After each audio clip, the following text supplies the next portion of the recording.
5 minutos del Espíritu Santo. 4 de febrero. Es necesario convencerse. El Espíritu Santo es plenitud vital, fuerza, gozo. No hay nada más vivo, más real, más lleno de energía. Necesito convencerme de que Él ama mi vida, que me desea rebosante de vitalidad y de que Él puede realmente lograrlo si se lo permito de corazón.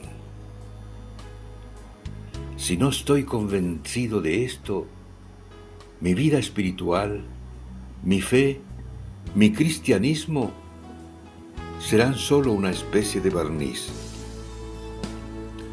Por fuera pareceré cristiano, pero por dentro estaré buscando la vida en otras cosas y nunca lo alcanzaré verdaderamente.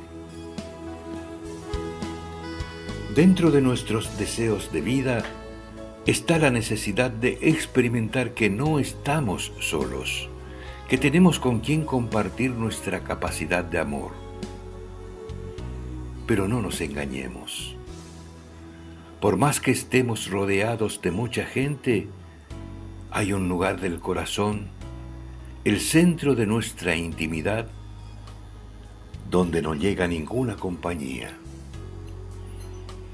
Allí siempre nos sentimos solos, si no nos dejamos penetrar por el fuego de amor que es el Espíritu Santo.